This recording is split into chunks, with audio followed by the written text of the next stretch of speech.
ತುಂಬಾ ಚೆನ್ನಾಗಿತ್ತು.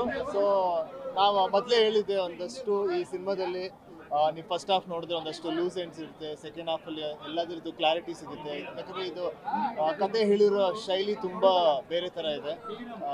ಬಟ್ ಇವತ್ತು ನಮ್ಮೆಲ್ಲರ ಈಗ ಆಡಿಯನ್ಸ್ ಜೊತೆ ಮಾತಾಡಿದಾಗ, ಫ್ಯಾನ್ಸ್ ಜೊತೆ ಮಾತಾಡಿದಾಗ, ಅವ್ರಿಗೆ ಕೇಳಿದಾಗ ಅವ್ರಿಗೆಲ್ಲರಿಗೂ ತುಂಬ ಚೆನ್ನಾಗಿ ಸಿನಿಮಾ ತಲುಪಿದೆ.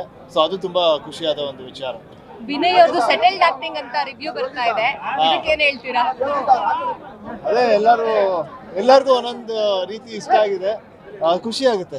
ಈ ಜಾತಿ ಪದ್ಧತಿ ಮಡಿ ಮುಟ್ಟು ಕೂಡ ಈಗಲೂ ಇದೆ, ಅದನ್ನ ಸಿನಿಮಾದಲ್ಲಿ ತುಂಬಾ ಚೆನ್ನಾಗಿ ತೋರಿಸಿದ್ದಾರೆ ಅನ್ಸುತ್ತೆ. ಕರೆಕ್ಟ್, ಅದೇ ಅದು ಈಗಲೂ ಎಲ್ಲ ಕಡೆ ಇದೆ. ಬಟ್ ಏನಂದ್ರೆ ಒಂದು ವರ್ಗದ ಜನಕ್ಕೆ ಅದ್ರ ಬಗ್ಗೆ ತಿಳಿದಿಲ್ಲ. ಅದು ಆಗಿನ ಕಾಲದ್ದು ಈಗಿಲ್ಲ ಅಂತ ಅನ್ಕೊಂಡಿದ್ದಾರೆ. ಸೊ ಬಟ್ ಈಗಲೂ ಎಲ್ಲ ಕಡೆ ಇದೆ. ಆಮೇಲೆ ಯಾವ ಥರ ಇದೆ ಅಂತ ಅಂದರೆ ಆ ಕಂಪ್ಲೀಟ್ ಪರ್ಸೆಪ್ಷನ್ ಯಾರಿಗೂ ಇಲ್ಲ. ಸೊ ಅದರಿಂದ ನಾವು ಈ ಸಿನಿಮಾದಲ್ಲಿ ತೋರಿಸ್ಬೇಕಂತ ಅನ್ಕೊಂಡಿದ್ವಿ. ಅಮ್ಮ ತಮ್ಮ ಇಬ್ಬರಿಗೂ ತುಂಬ ಇಷ್ಟ ಆಗಿದೆ ಸಿನಿಮಾ. ಮನೆಗೆ ಹೋದ್ಮೇಲೆ ಇನ್ನೂ ಫುಲ್ ಡೀಟೇಲ್ ಆಗಿ ಕೇಳ್ತೀನಿ. ಬಟ್ ಅದೇ ಜನರು ಈ ಸಿನಿಮಾ ನೋಡಲೇಬೇಕು. ಯಾಕಂದರೆ ಹಲವಾರು ಬಗ್ಗೆ ಹೇಳಿದ್ವಿ, ಜಾತಿಗಳ ಬಗ್ಗೆ ಹೇಳಿದ್ವಿ, ಒಂದು ಫೀಮೇಲ್ ಪರ್ಸ್ಪೆಕ್ಟಿವ್ ಬಗ್ಗೆ ಹೇಳಿದ್ದೀವಿ, ಒಂದು ಫ್ಯಾಮಿಲಿ ಪ್ರೆಷರ್ಸ್ ಬಗ್ಗೆ ಹೇಳಿದ್ದೀವಿ. ಆಮೇಲೆ ಇದು ತುಂಬ ಕಡೆ ನಡೀತಾ ಇದೆ.